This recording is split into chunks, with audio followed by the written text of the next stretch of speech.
So a little while back, I was responding to some comments and I eventually asked, well, what do you want to see, right? And the response was difficult diagnosis.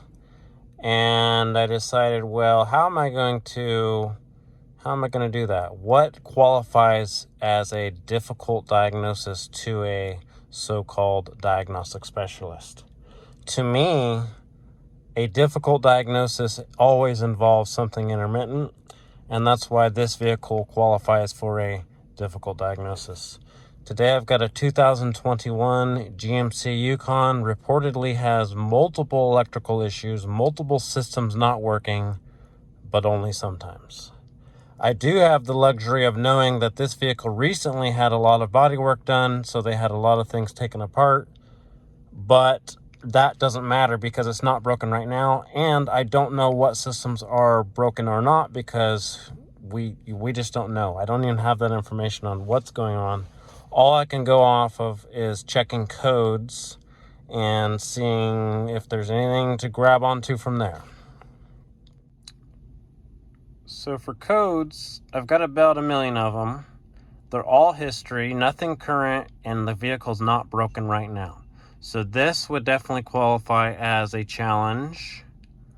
What would I do here is I'm going to take a look at all these code descriptions and see if there's anything in common. For example, I see CAN bus 8, CAN bus 8, CAN bus 8. CAN bus 2.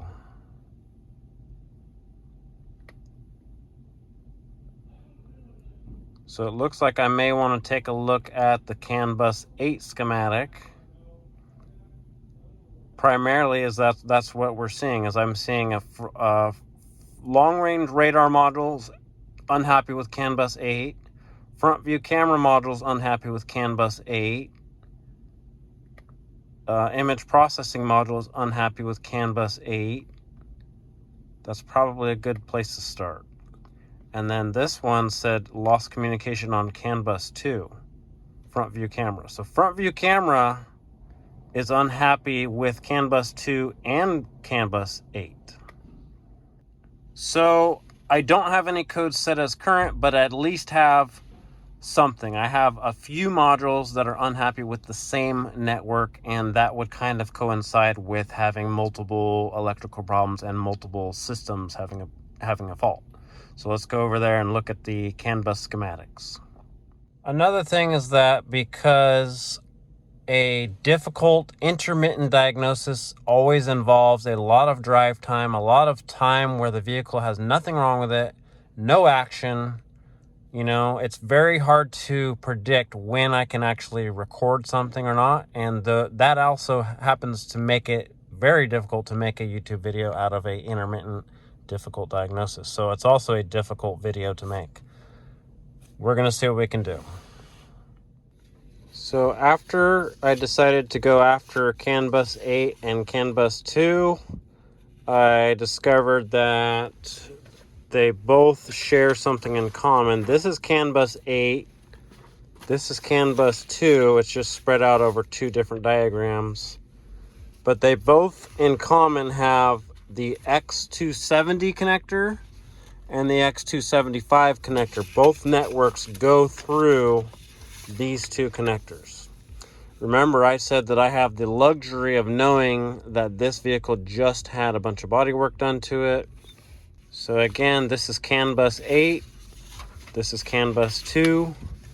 The reason that I suspect that I'm probably going to want to look at a main harness connector first is because I have multiple modules reporting, hey, I have a problem on this network, right? It's not just that the modules are saying, I can't talk to this one guy, right? You would have multiple modules all pointing the finger at one module if that guy was the problem, right? But instead, we're seeing codes that suggest the module itself is just unable to reach anybody else on the network, right? So that suggests that the network itself went down or open or shorted at some point. I know that it just had a bunch of work done to it, so main harness connectors are prime suspect, especially if I'm seeing that the two networks we are having a problem with do share a main harness connector. So where are these main harness connectors? I've got one here. This is the roof headliner, front of the vehicle. This is the passenger side. So it goes down that right front A-pillar and ends up somewhere at the top of the dash. So I need to check that one. I do have the luxury of knowing that they've had the headliner out. So this one would be number one prime suspect. But if I had no idea that we had body work done, I would still be going the same direction because of the symptoms. And like I explained earlier, I said multiple modules are complaining that the network itself was down, so that suggested a wiring fault. This is the other connector. This is not as good as of a picture. This is, again, the passenger side. This is the front. This is your dash area. That is the other connector we're looking at. So I don't think that they would have had a reason to go for that one, but we may take a look at that one anyway. There was also some other main connectors on this schematic. Where was it? So X140, X126. These ones are not as likely because they're under the hood, although it still could be a possibility. Again, I'm just leaning on the luxurious information that I have that it was bodywork. So if you know anything about General Motors naming conventions for their connectors, X1 means that it's an underhood connector, X2 means it's in the area of the A-pillar, and X3 would be B-pillar, X4, etc., etc. It gives you an idea of where you're going to find that connector. So I don't think I'm going to look at these ones just yet. Okay, so the two connectors I'm after are on the passenger side. One of them goes down this A-pillar and ends up down here somewhere. The other one is down here somewhere. And let's go back to the difficult diagnostic theme. The vehicle is not broken right now. The customer is already calling and asking, when's it going to be done? When can we pick it up? Can I take it home tonight and then bring it back later, right? So my diagnostic process is being interrupted every step of the way. The next step that I feel I need to take is that I need to remove these panels and do some testing. But in order to do that, anyways, the next step that I feel I need to take is I need to take some of these panels loose and actually access those connectors. But at that point, how am I supposed to give it back to the customer, right? The customer's dying to have the vehicle back. Yeah, this is going to be a very difficult intermittent diagnostic where I have to take half the car apart and then you can't take it after that. So that just adds to the difficulty theme. It's not that it's hard, it's that it's all the factors combined make such a diagnostic difficult. Thus far, the majority of my diagnostic time has been spent simply gathering information and coming up with some sort of plan. When it comes to diagnosing something intermittent like this, you have to have kind of a plan, that roadmap that says, here's where I may find the problem. Here's where I may see that problem, right? So it just gives us somewhere that I can lay the trap. I feel that I have a CAN network opening up or some other problem, and here's the most likely place that I'm going to catch the suspect. Make sense? When it comes to taking things apart to gain access, it's never something easy, right? So to get to one of those connectors, I'm going to have to remove this panel, but to remove this, I have to remove this, and to remove this, I have to remove this. You know, it's just a never-ending cascading effect. Immediately when I pulled this A-pillar trim off, look at that. The plastic just disintegrates, so now I need a new A-pillar trim. The door here has a loose bolt, so that probably tells me I'm in the right general vicinity for testing. And a million little plastic things to take apart and potentially break. And then, of course, you know, it's like, oh, well, this broke, so now I have to order a A-pillar, probably on back order, if it's not like $500 or something. There's nothing I could do. It's like, that's just what happens when you pull things apart on modern vehicles. So I need to get this the rest of the way out of my way and see if I can get this speaker grill and inspect that one connector. Okay, so look, lift up this speaker grill. This is one of the connectors I was looking for, and because it's a cam lock connector like this, I wanted to make sure it was actually fully seated, and it was. Nothing too sinister in there. Wanted to make sure it was actually fully connected, and it was. So what did I really gain? I didn't gain anything. It cost me an A-pillar trim, right? It cost me this A-pillar trim just to check in here. And again, the vehicle's not broken. The customer's dying to have it back, but they're also dying to have it fixed. They're like, oh, well, it's broken every once in a while, but you know. Well, I buttoned that back up, and the A-pillar, it's on there, but it's not right, so it still needs to be replaced. While I'm in here, I may as well tighten up the door bolt that the body shop forgot, right? Okay, I removed those panels so I could actually get under here. I think it's the yellow connector there, and it is fully seated, so we're back at 0. As a diagnostic specialist, I have a shop full of cars waiting for me to look at them, and this is now a waste of my time to look at a vehicle that's not broken. What I've done so far is I've collected enough data to say, well, I suspect we have a dropout on CAN 2 and CAN 8, possibly at the same time. So I know that when this vehicle comes in next time, either maybe it's broken and I can actually fix it, or they're going to tell me, well, it's still broken, you need to continue looking at it, right? So because the customer wants the car back, they're dying to have it back. You know, they don't actually want to let me spend enough Diag time on it to get anywhere, nor do I have time. I don't have time to just endlessly look at a vehicle that's not broken when I look at it. So I'm going to button it back up so that they can take it. I'll drive it just one little quick trip, make sure that it's not going to act up for me, and most likely it won't, and then I'm going to have to give it back to the customer and say, well, bring it back when it's actually broken.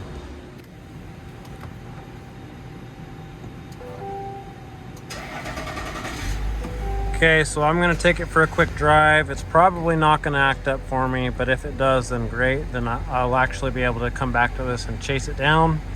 Otherwise, I'm going to give it back to the customer. This is a perfect example of why the difficult diagnosis, an intermittent diagnosis, is very difficult, A, to fix, and very difficult, B, to make a YouTube video out of, because I cannot predict when it's actually going to be broken. I can predict where we may need to look to find the problem, and that's kind of my job as a diagnostic specialist. I specialize in fixing vehicles that are not broken when I look at them.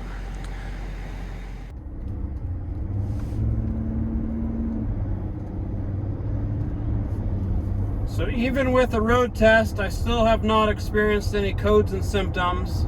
So really all I can do in this situation is take the information that I've already gathered, and I can lay a trap for where I think the problem may show up later. I even have permission to drive this vehicle to and from work. I don't really care to do that all the time, because then I become responsible for the vehicle. I don't want my dogs or cats jumping on it or whatever when it's at my house. Another thing is that sometimes I like to just leave my work at work. If I am driving a customer's vehicle home, trying to search out some intermittent fault, and it does happen to break in my driveway, well, then now I have to do work in my driveway. I have to work from home on a customer's vehicle when I'm supposed to be, in home mode. So I don't always like to take my work home with me, but sometimes I will go above and beyond and drive the vehicles home back and forth and try to duplicate that intermittent fault. Sometimes that's what you have to do when you have a really difficult to find electrical problem that only shows up a couple times here and there. You got to lay the trap, know where am I going to find the problem, and I just need to prove what it is, right? I fixed a lot of them like that, but like I said before, I have a shop full of cars that want my attention. They want me to look at, they want me to diagnose. I can't just drive this thing around endlessly trying to duplicate it.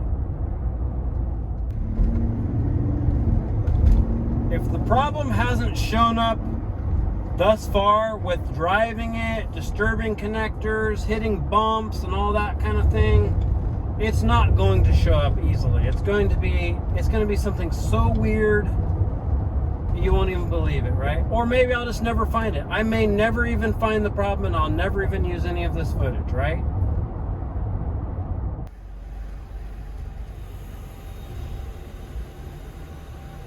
Back at the base station, no codes, no symptoms. I'm gonna give up and move on. I'm gonna notate everything that I found, and if this ever does come back broken, I may be able to pick up where I left off.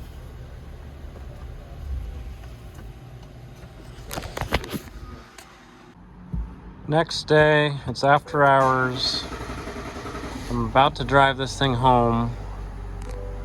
I pulled it into the shop just a few minutes ago, and it did give me, it said service driver's assist, and then it also said something about drivers, I don't know what it said, but it said not available. So it was 2 different messages, and now the next time I start it up and move it, it's gone. So I have a feeling that I'm going to find a bunch of codes again. I think that I erased all the codes. I don't even know where I was on this car anymore, because I work on about, 10 difficult Diags a day, and I get interrupted on every single one of them. So, I checked those 2 connectors, but now, it only happens for a moment here and there. So I guess I'm going to check codes again, but it's been a long day at work. I think I'm just going to go home and just see if it breaks again. So after that very short occurrence of the actual fault, I've got all these codes returned. Of course, their history, and of course it's not broken right now. But it does look like we're looking at CAN bus 8 again. So, we've got something. Lost communication with forward radar. CAN bus 8. Okay, so do I need to look at the CAN bus 8 schematic again and come up with something else? Where else could we have a problem? So I already stopped off at home. Still no symptoms except for that one very short moment before I left work. It was there and then it was gone. So I pulled up in my driveway. I sat there for a while. I checked the codes, and nothing new had changed since I left work. All those codes that were there before I left.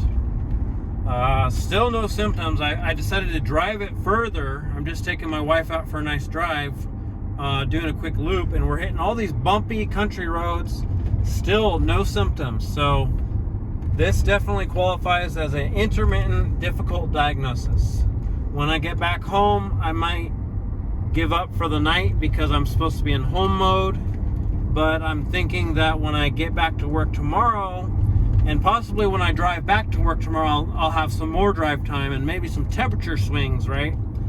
So my next step is I'm going to take another look at that CAN bus 8 schematic and decide where I'll go from there, because now I checked those couple of main connectors, and the only codes that have even come back are for the CAN bus 8. Nothing's come back for CAN bus 2. So I'm thinking I need to take a look at the schematic for CAN bus 8. We already looked at the 2 main master connectors that I thought we were going to find a problem with. Next, I would suspect that there's another connector somewhere where we've got some sort of loose terminal causing an intermittent.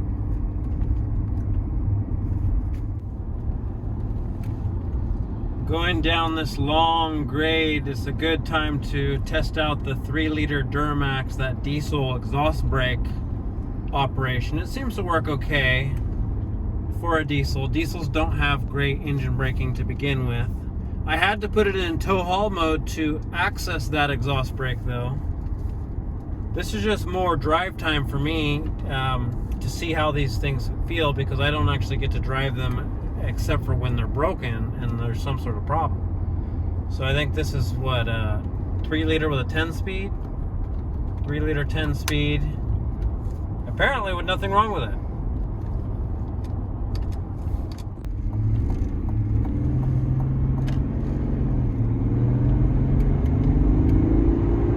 Three-liter does pull good. 10-speed transmission shifts well.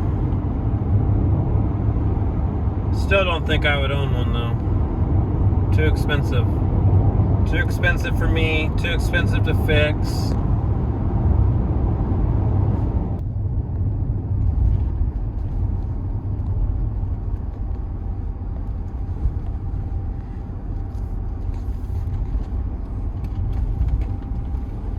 Lots of bumps and bouncing, still no symptoms. This is about my third diagnostic hour I've spent on this vehicle now, and I've only experienced the problem one time for about 5 seconds. Anyways, so the customer somewhat expects the body shop to be paying, and until we really find out what is wrong with this vehicle and what is the cause, we don't know who's actually responsible, right?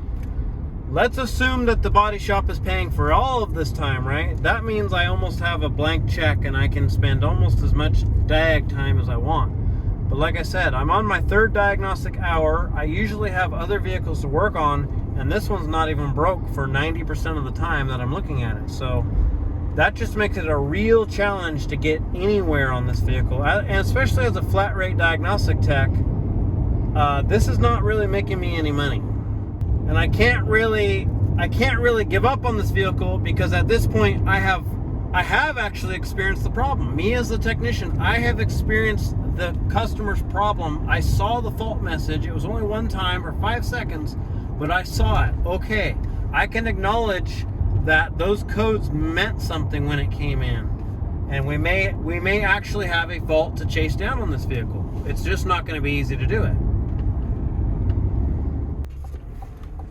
Arrived back at test site Zeta, still no symptoms. I think I'm going to give up for today and enter home mode. We'll see what happens on the drive back to work tomorrow. Still have all of those same codes, and there's still history, but at least I've got these to go off of, and like I said, I want to take another look at CAN bus 8. Next morning,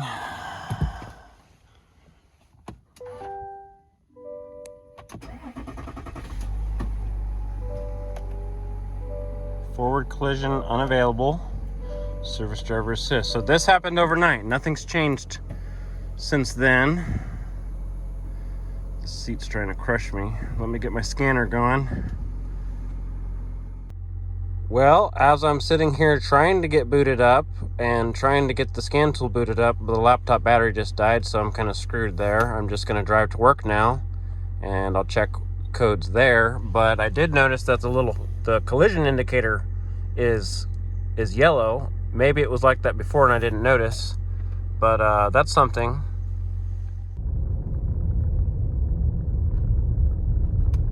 See that little light flashing? I slowed way down so I could capture this safely. I'm about to pull over anyway because I did just experience the fault for only a second. See that light? Both sides just flashed. I noticed that while I'm driving, the left and the right side, they will flash on and off all the time. It's like left, right, and then sometimes both of them will flash, and it's really annoying. So now I see what the customer's talking about. And on my way down the hill, it did flash on the information center there. It flashed for about one little instance for about 5 seconds on the screen. It said forward collision system unavailable. So, I mean, my scan tool's still down and I'm still on my way to work, but it's looking like I have something to hang on to now. This is still going to be a very difficult intermittent diagnosis. Guess what? Today, the customer needs the vehicle back too. So how much can I really take apart on this car, on a vehicle that they plan on picking up today and they want to use it for the weekend? They want to go, I think they wanted to tow with it or haul some. What was that? Just a fault message for a second? Now you see what I'm up against. Okay, I'm continuing on. This may be a multi-part series. Check it out. So I got the laptop plugged in on my desk. The vehicle's still running since I drove it in. I never shut it off. Key's still on. This is what I've got for codes. One of them set current, lost communication with front view camera.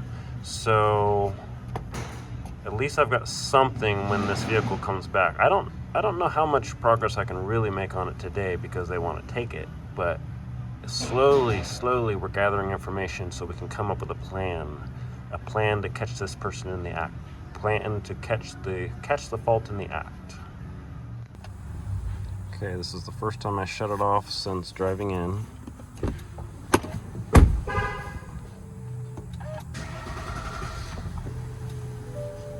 Seat's trying to crush me again. Service driver's assist. The little collision indicator is still amber. Like I said, they want to take this vehicle today, and I have a absolute stack of work orders of other cars that I need to look at today. So I don't think I'm going to really spend any further time on this one today because they want to take it for the weekend. This may be a multi-part series. I've at least got some information to chew on in the meantime. So we'll see what happens with this one. Difficult diagnosis.